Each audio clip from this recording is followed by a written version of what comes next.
welcome to Newcastle Brickfest online show that we're presenting for you today. I'm Angela, and this is Kevin. Hello. Next to me.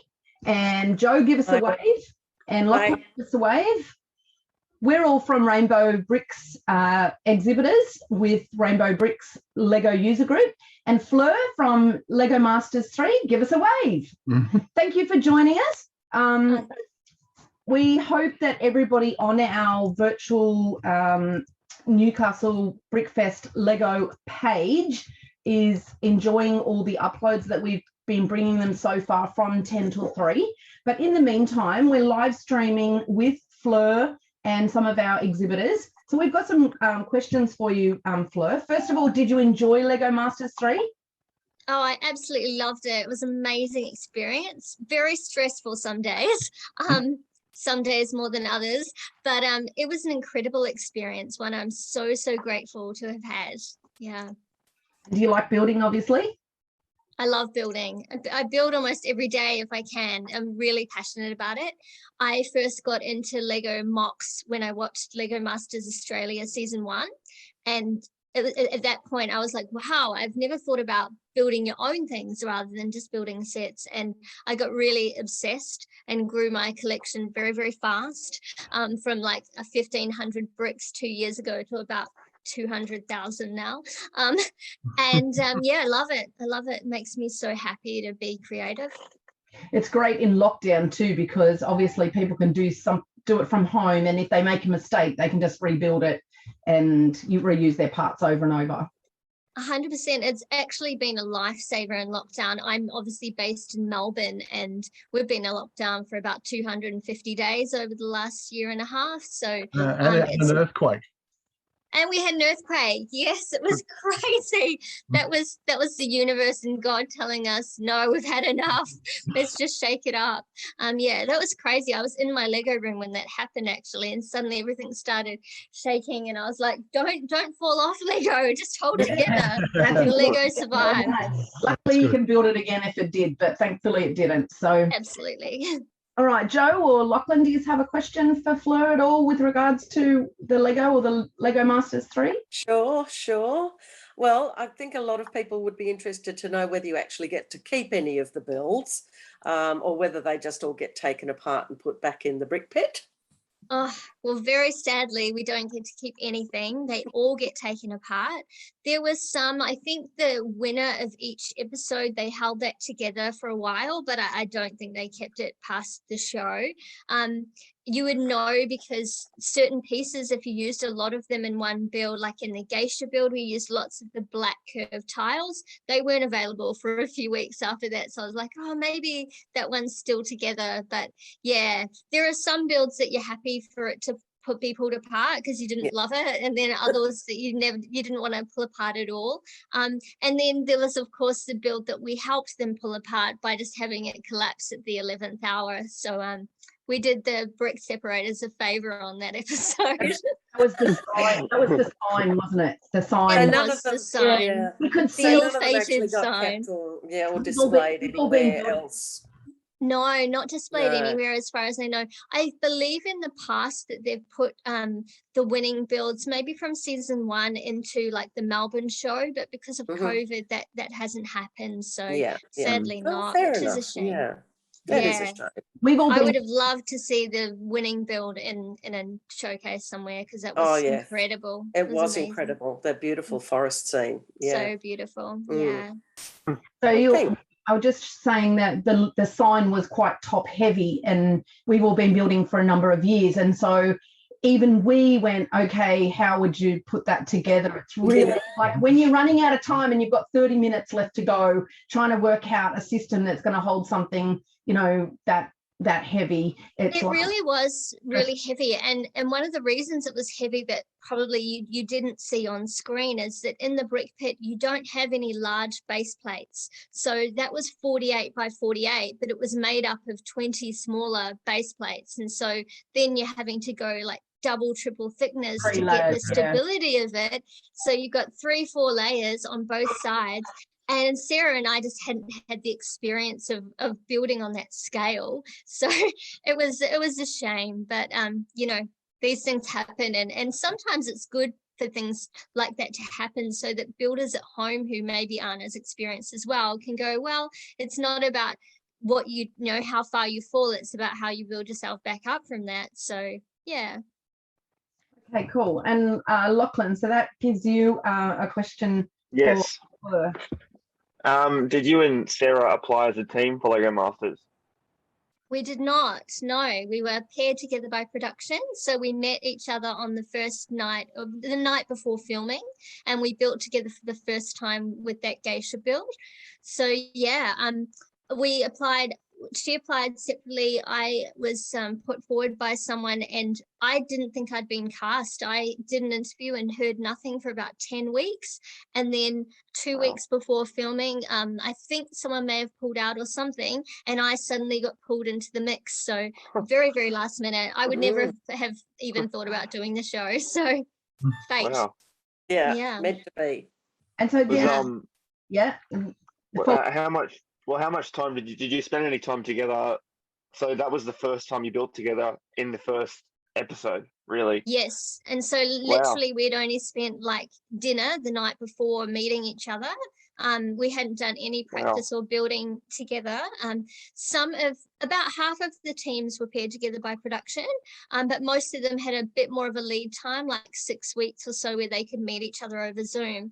Because Melbourne was in lockdown, of course, there was no way Sarah and I would have been able to meet because we live on opposite sides of Melbourne. So yeah, so it's a huge extra pressure to build with someone that you don't know, but then I was very lucky because she has a great creative eye, so it was and we just clicked, like we just got on as people, and we both sort of went into it with humor. If that something was stressing us out, we just tried to make each other laugh, and that kind of worked for us. So yeah, I feel really lucky to have had that experience with her. Absolutely. And so how much practicing then did you do throughout the week? Like, did you do it every day? Yeah, good question. Yeah, pretty much every night you were doing some practice. It kind of depended at what point you were in the build. So because, some builds were done over a couple of days, if it was a longer build, if you were halfway through and you wanted to nail something, you'd be practicing that at night to be able to come in and do it fast the next day. Then other days you were just exhausted. We had to be camera ready usually about 6:30 in the morning. So you were up at 5:30. You would get home from set at say 7 o'clock at night. You've been there for 12 hours, and you're really, like, I'm old. I'm 44. I was tired, and Old. a lot. Well, it felt old, trust me. But I think a lot of a lot of the nights you got home and you were just done. You'd just been throwing at it down all day. So it kind of depended where you were. If you'd finished a build and you knew that the next day was going to be the interview day, like where they cut to those interviews, that's a separate day that is filmed, you tended to just have a pizza and have a glass of wine and relax a bit, just breathe before you got into the next one. It's a very intense process for sure. Yeah. Well, it seemed that even came across on film, how intense it was, really. Oh yeah, I mean, you saw. I was in tears sometimes because you are exhausted. Yeah. You feel like, I felt intimidated by just the level of quality of the builders in the room. They were so amazing, and I kind of felt often like, am I here? Why was I cast? I know that I bought something different, which was good, but you're very aware of your technical skill in relation to someone like Gus and David and Owen and Scott and Ryan and Gabby. They're all of them, really, really technically skilled engineers, and you're going, well, there were days where it was super hard, but it was also just so much fun and so surreal. And I just look back and think, wow, like I can't even believe I had that experience. I'm so happy about it. Yeah. And it is an achievement to actually have even been there, to been picked, to be there, to got to where you got to. That's a real achievement. Yeah, thank you. Yeah, I do feel really, really proud of it. It was really special. And, I hope that seeing Sarah and I get as far as we did, does show people that you don't have to be the most technical builder it's sometimes about coming up with unique ideas and, coming up with ideas half the battle. executing it sometimes really difficult. But Yeah, it can but be. you know, It can be a really.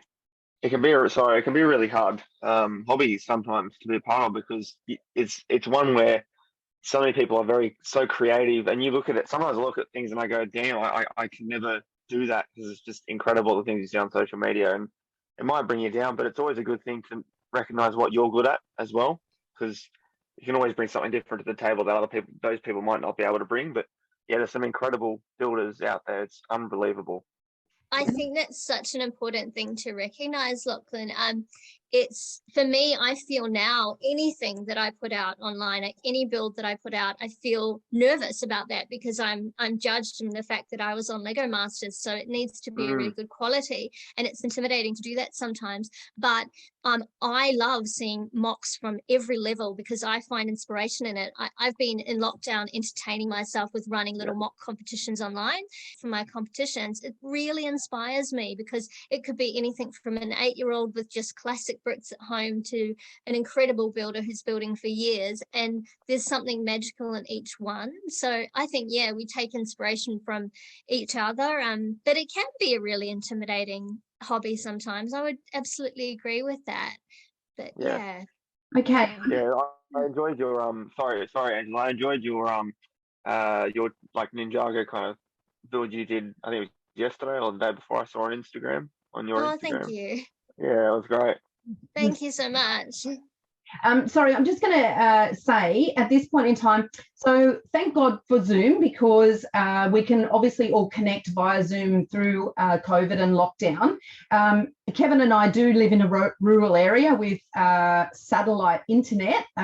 Thank goodness there is satellite internet, but it does create a bit of a problem from time to time with streaming and with chatting across Zoom. So if you have been experiencing some difficulties while watching this, that is why.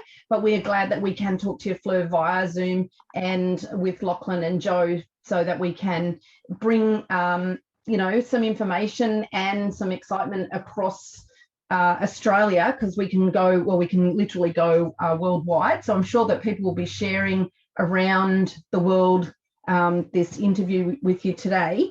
And just to also say, Rainbow Bricks is an exhibitor group that is mainly about fundraising. And sadly, we haven't been able to fundraise in the last couple of years because of COVID, but we look forward to going back to doing the number of exhibitions that we do around the Central Coast through to Port Macquarie, around once a month.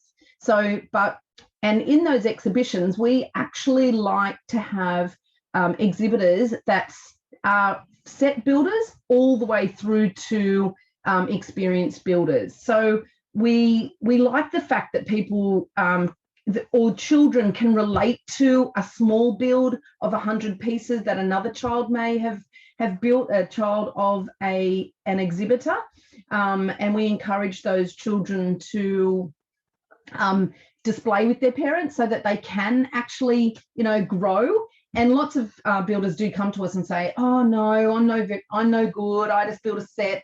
And we say no, because eventually those builders, and Joe will vouch for this, they start as a set builder. That was me. And then they go after, usually around 12 to 18 months, then it's like, I can do something different. I've got an idea for this, and they get super excited. So they talk to other builders and they see how they do it, and they learn from that. So there's lots of and then people start looking on the internet, see what they can find, and So one of the things that Lachlan was our youngest exhibitor at the time. He's obviously been with us for a few years now, and he started off with Bionicles and bought his whole collection, and we thoroughly enjoyed it. And Joe started with towns and just sets of houses and things. So we all I did start from the Belleville sets of just buying 5 or 6 Belleville sets and building with my son, and Kevin was building all of our son's sets.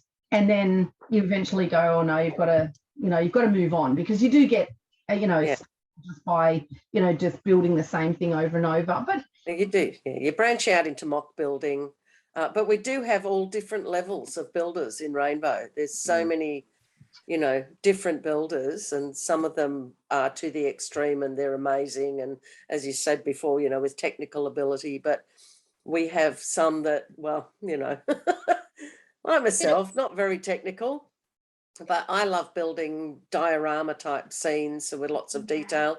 So, but we do have all sorts of different levels of builders. And in the sets, you learn the techniques. That's I right. love to build architecture. I love it. And I used to build dolls' houses out of wood. That was one of my hobbies. And I found an enormous crossover in Lego, because Absolutely. it's the same, building miniature minifig scale furniture and things like that. And most of the techniques I learned from doing the modular buildings. Like, they've been fantastic. I also love to build food. So I like to sort of get a real world object and see if I can turn that into Lego. But everyone's different. I've built a picnic before and loved it. Yeah, and taken it. Yeah, fantastic. We noticed that with your sushi. Yes, I built sushi. We love the sushi. I built a tea set recently as well. Oh, that's gorgeous. Oh, that is nice. I built it for a TV show. I can't tell you which one, but it is going to be on TV later this year, where they needed a full high tea setting out of Lego, which was so unusual. And so I happened to get asked to do that. It was such an honor, and it pushed me to do something that maybe I wouldn't have thought about building before. So, yeah. Every time we turn the TV on, we'll be looking out for the show to find which show it is. You'll be watching. Yes. And we go, oh, there's Fleur's tea set. Now, one question that we all have been curious about is, do you have to clean up that mess yourself after the show? After each build, all those parts on the floor? We don't. And if we did, we would probably build in a totally different way, because basically what you do, you run to the brick pit and you've got tubs that you can fill up and trays that you can fill up, and you never know quite what you're going to do. So you're just piling it in there and you end up with stuff everywhere. And the amount of times that one of us would knock one of those tubs, like you're running and you knock your chair and the tub goes everywhere, and there's literally thousands of pieces of Lego on the floor. And then these amazing brick pit fairies would come with brooms, and sometimes Geordie would come with his broom, and it would just be cleaned up. It's very different to building at home. My room is a complete mess, my Lego room, and I always sit here and think, imagine if I had someone to sort this and tidy up for me. It'd be amazing. That would be. We need someone here that does that for us. Yeah. Not going to happen. Once upon everyone needs a brick pit fairy. Yeah. Once upon a time, we did sort, and now we just rummage. It's just, you spend too much time sorting and not enough time building. So I'm in the same boat. Like, I've got at the moment probably around 20 to 30,000 pieces that need to be sorted, because I took a whole lot of builds apart. I sort of don't have a huge amount of display space, so I tend to rotate it round. So I'll display like Diagon Alley, and then I'll pull it apart and use it for mocks. But oh my gosh, every time I get through a whole lot of sorting, then I've got a whole lot more to do, and it's pretty I find like I'm a bit weird about it. I can't get real creative until it's all sorted, but I'm in rummaging mode this week. I'm like just a bit I'm done with the sorting. Yeah. All right. Let's try some simple questions. What's your favourite part? What's your favourite Lego part? Easy. It's a 2x2 plate modified with your octagonal bar frame. I'll show you the part. I'll just grab it. It's on the bottom of a cupcake. Wow. Because I use it to make cupcakes. I use it to make rooftops. I use it to make flowers. So that same part, if you took a cupcake and you do that with it, you get, It's my favourite part. Unique. Prepared to show me. Love it.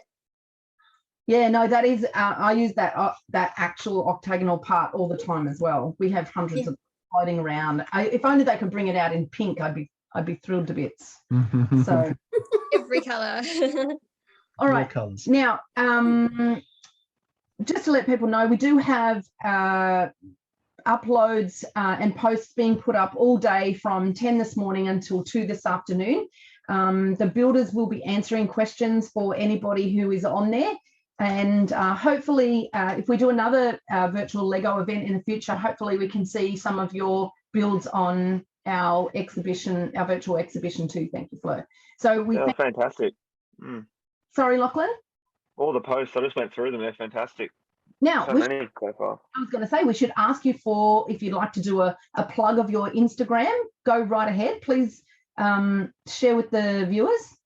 Sure. And my Instagram handle is @WatkinsFleur.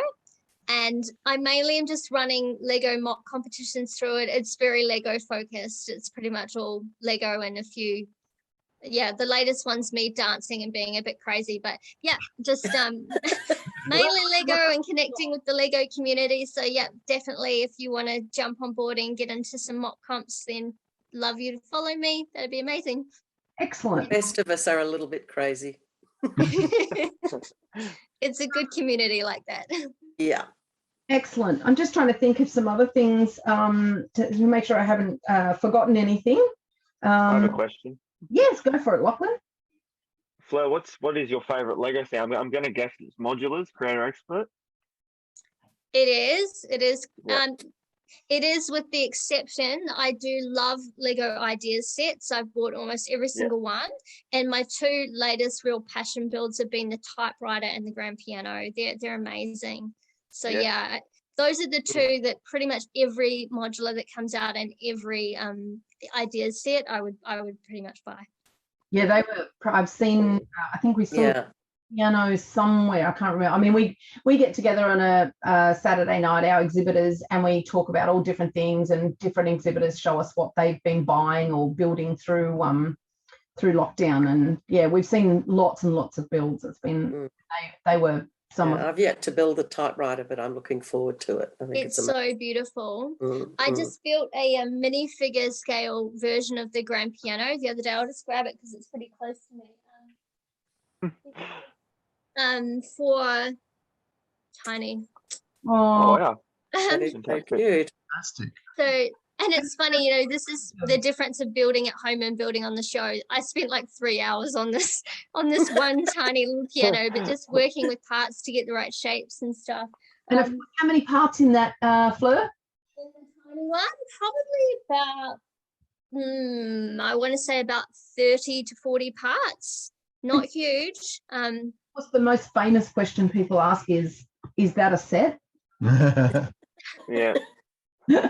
Yeah, no, it's not. I'm actually preparing for Brickfest in January at the moment. So I did a big build of Flinders Street Station, and I decided for Brickfest I would reimagine it as a theatre.